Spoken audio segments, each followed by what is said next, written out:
Assalamualaikum warahmatullahi wabarakatuh. Selamat datang di pembelajaran biologi kelas 10. Nah, hari ini kita akan membahas mengenai virus.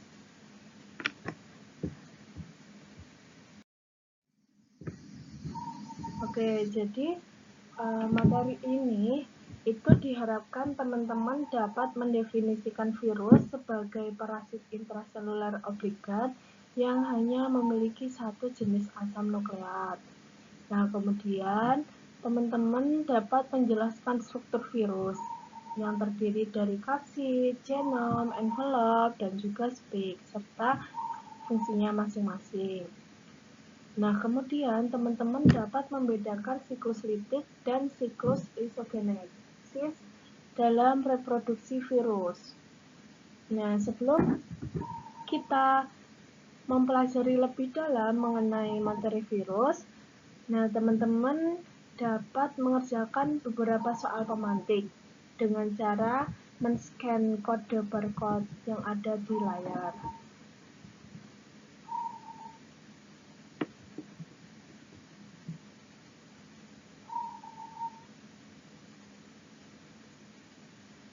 Baik, setelah teman-teman mengerjakan beberapa soal pemantik, yaitu untuk mengetahui pemahaman teman-teman dalam materi yang akan kita bahas hari ini. Lanjut, virus itu apa sih? Nah, jadi kata virus itu berasal dari bahasa Latin, yaitu venum, yang berarti racun yang mencerminkan sifat agen infeksius. Nah, virus itu adalah parasit intraseluler obligat yang berarti bahwa mereka sepenuhnya bergantung pada lingkungan internal sel untuk menciptakan partikel virus menular baru atau virion. Nah, kemudian virus itu memiliki beberapa karakteristik. Yang pertama, virus itu bersifat aseluler. Nah, artinya virus itu tidak tersusun atas sel seperti makhluk hidup pada umumnya. Dia itu tidak memiliki sitoplasma, tidak memiliki membran sel, ataupun organel lainnya. Nah, jadi virus itu hanya berupa partikel yang terdiri atas asam nukleat, baik itu DNA ataupun RNA. Nah, kemudian virus itu adalah parasit obligat intraseluler. Nah, jadi virus itu hanya bisa hidup dan bereplikasi di dalam sel inangnya. Nah, jadi jika di luar sel inangnya, virus itu bersifat inaktif seperti benda mati. Nah, tetapi ketika dia sudah masuk ke dalam sel inangnya, virus itu akan mengambil alih sistem metabolisme sel untuk menggadangkan diri atau replikasi. Nah, kemudian yang ketiga, virus adalah partikel submikroskopis. Nah, jadi virus itu berukuran sangat kecil. Biasanya itu ukurannya 20 sampai 30 nanometer. Nah, sehingga kita tidak dapat melihatnya itu dengan mikroskop cahaya biasa saja. Nah, melainkan harus menggunakan mikroskop elektron. Nah, kemudian virus itu hanya memiliki satu tipe asam nukleat, yaitu RNA ataupun DNA saja. Nah, jadi setiap jenis virus itu hanya memiliki satu materi genetik, yaitu RNA atau DNA saja. Nah, tidak keduanya sekaligus. Nah, contohnya pada virus influenza, yaitu memiliki materi genetik, yaitu RNA. Nah, kemudian untuk virus herpes, dia itu hanya memiliki materi genetik, yaitu DNA. Nah, jadi asam nukleat inilah yang berperan membawa informasi genetik untuk replikasi virus di dalam sel inang. Nah, kemudian yang terakhir, virus tidak dapat melakukan aktivitas metabolisme sendiri. Nah, jadi virus itu tidak memiliki enzim atau struktur seluler yang dibutuhkan untuk proses metabolisme. Karena itu, virus itu bergantung sepenuhnya pada enzim dan ribosom milik sel inang untuk memperbanyak diri dan melakukan aktivitas biologis. Oke, lanjut. Nah, untuk struktur virus itu terdiri dari kapsid. Nah, kapsid ini itu merupakan lapisan pada tubuh virus yang fungsinya sebagai pembentuk tubuh dan melindungi virus dari kondisi lingkungan luar. Nah, kapsid ini dia terbentuk dari banyak subunit protein yang disebut dengan kapsomer. Nah, kemudian ada genom. Nah, genom ini itu merupakan keseluruhan material genetik, baik itu DNA maupun RNA. Nah, kemudian ada envelope atau selubung ini. Nah, ini itu suatu membran mengandung lipid yang mengelilingi beberapa partikel virus. Nah, fungsinya itu untuk menghindari respon imun dan juga melindungi material genetik di dalamnya. Nah, envelope itu juga berfungsi dalam membantu perlekatan virus dan dengan reseptor sel, nah sehingga memudahkan virus masuk ke dalam sel inangnya. Kemudian ada spike. Nih, spike itu molekul yang menonjol di permukaan virus. Nah, fungsinya itu hampir sama dengan envelope tadi, yaitu sebagai perlekatan virus dengan sel inang dan membantu masuknya virus ke dalam sel inang.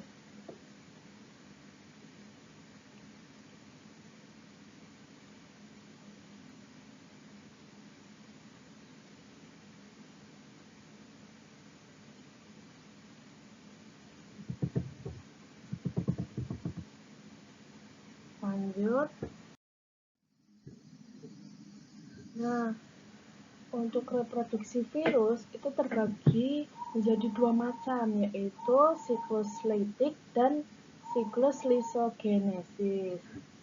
Nah, jadi siklus lytik atau lysis itu adalah siklus reproduksi atau replikasi genom virus yang pada akhirnya menyebabkan kematian pada sel inangnya.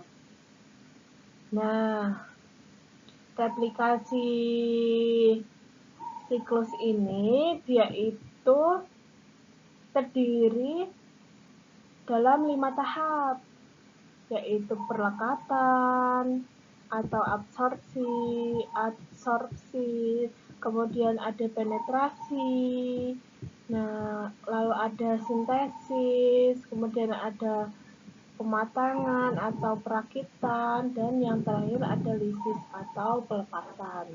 Nah, untuk tahapan yang pertama itu ada tahap adsorpsi. Nah, pada tahap ini itu fage itu menempel pada reseptor. Nah,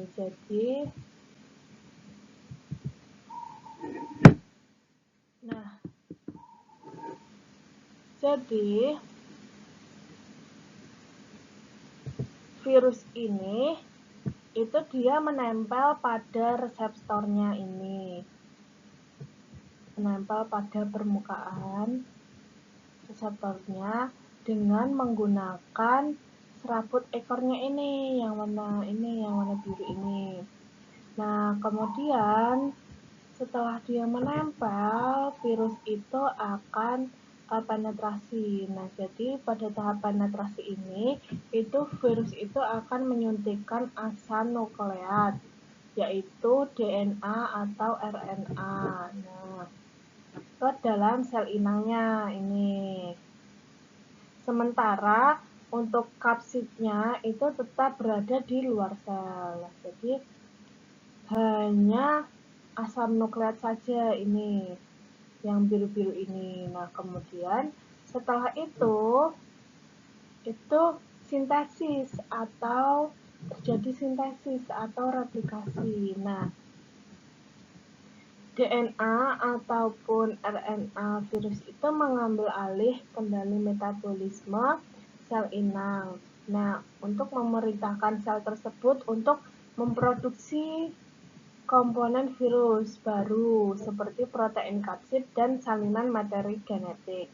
Nah, kemudian setelah disaring, setelah ia banyak, nah kemudian adanya perakitan atau maturasi. Nah, jadi komponen-komponen virus yang sudah terbentuk di sintesis tadi, dia itu kemudian akan dirakit menjadi virus utuh atau virion. Ini dia sudah utuh.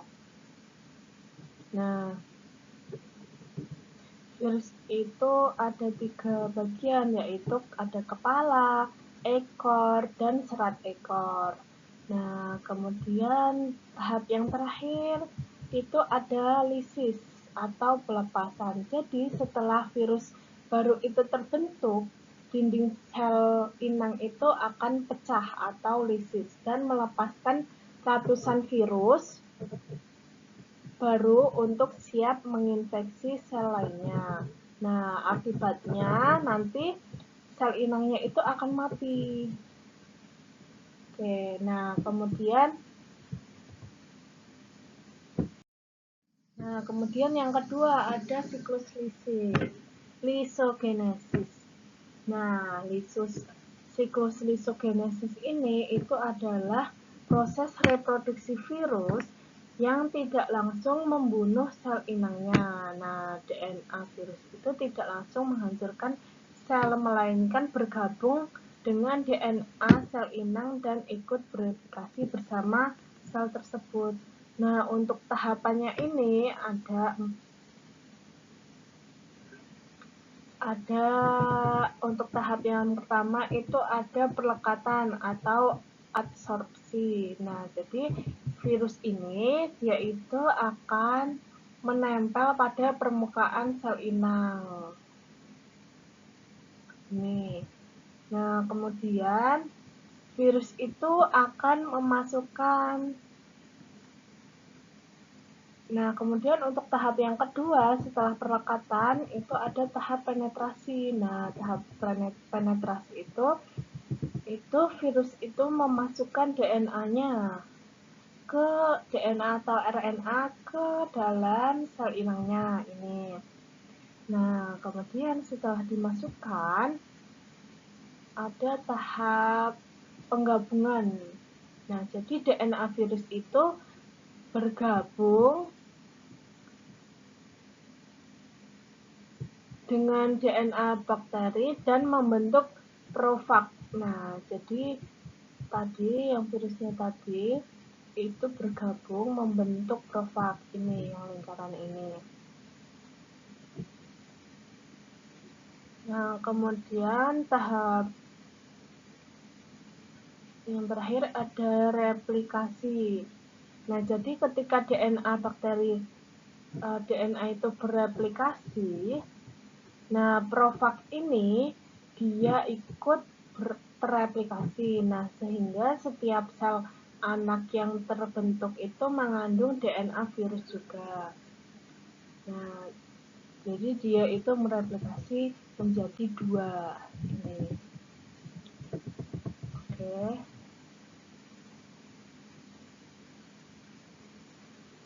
Nah, jadi perbandingan atau perbedaan antara siklus litik dan juga siklus lisogenesis ini. Nah, untuk hasil akhirnya di siklus litik itu sel inangnya itu akan hancur atau lisis.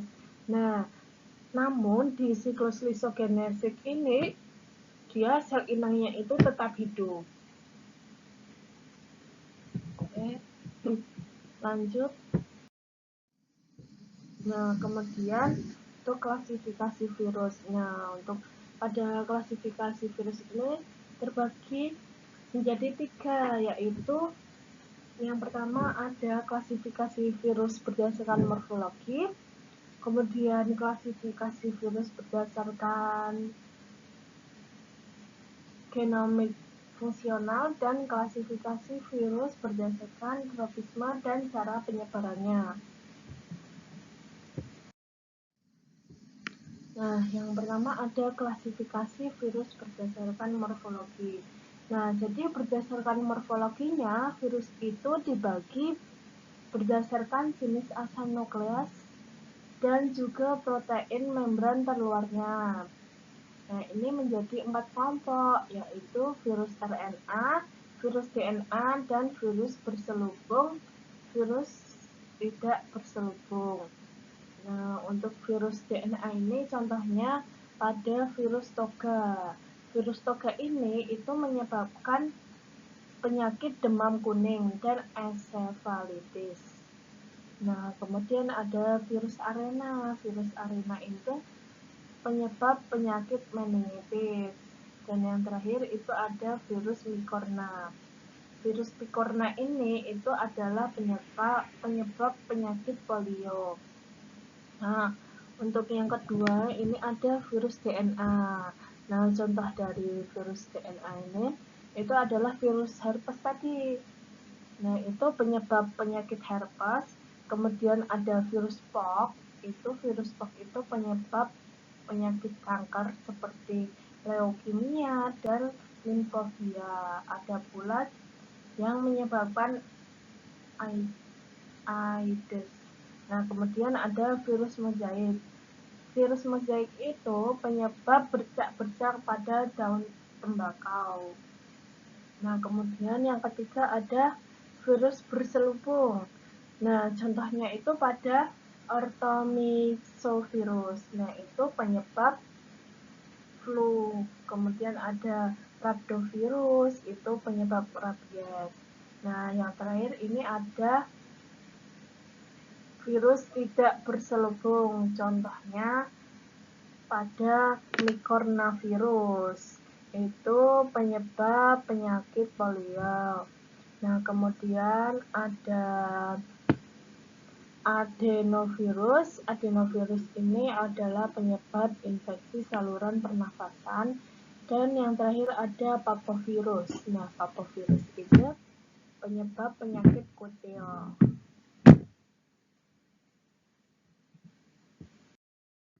Nah, lanjut. Kemudian ada klasifikasi virus berdasarkan genomik fungsionalnya. Jadi, genomik fungsional itu merupakan suatu studi tentang gen secara mendalam yang berkaitan erat dengan pemetaan gen, sequencing, dan analisis. Nah, klasifikasi virus berdasarkan genomik fungsional itu disebut juga dengan klasifikasi Baltimore. Nah, berdasarkan fungsi genomnya, virus itu diklasifikasikan menjadi 7 kelompok. Yang pertama ada virus tipe 1 DNA utas ganda. Contohnya ada adenovirus, hepatinavirus, virus herpes, dan poxvirus. Nah, kemudian yang kedua ada virus tipe 2. Nah, ini itu DNA utas tunggal. Contohnya papavirus dan parvovirus. Kemudian ada virus tipe 3 itu RNA utas ganda. Dan virus tipe 4 itu yaitu RNA utas tunggal positif. Contohnya itu ada Picorna viridae, Calgiviridae, Flaviviridae. Nah, kemudian untuk virus tipe yang kelima itu ada RNA utas tunggal negatif. Contohnya pada Coronaviridae. Untuk yang keenam itu ada RNA utas tunggal positif. Itu dengan DNA perantara. Dan yang terakhir itu ada virus tipe 7 DNA utas ganda dengan RNA perantara. Nah,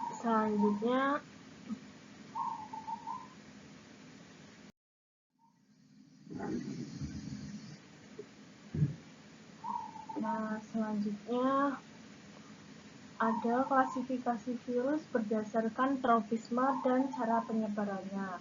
Nah, tropisme virus itu adalah kemampuan interaksi struktur permukaan virus terhadap reseptor permukaan sel inang.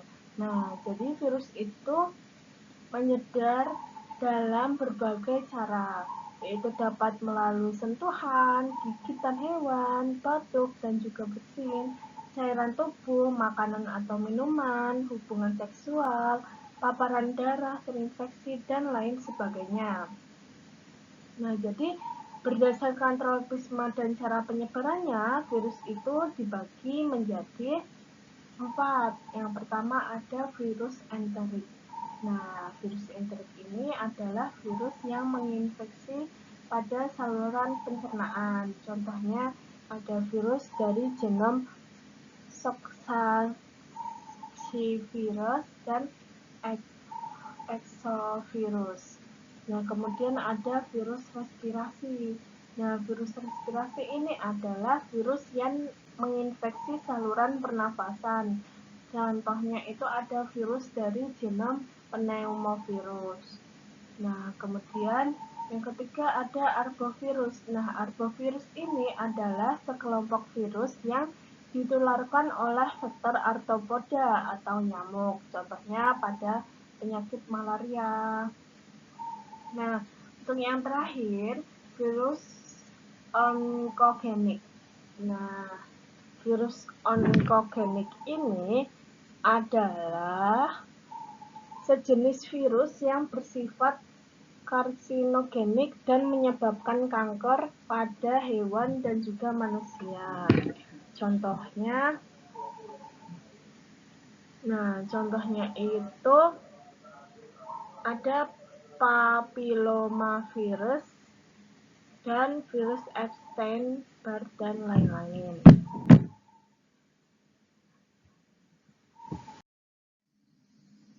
Nah, oke, mungkin itu saja materi yang dapat. Nah, tadi kita sudah membahas mengenai materi virus. Nah, mungkin cukup itu pembahasan pada hari ini. Apabila ada kurang dan salah kata, saya mohon maaf.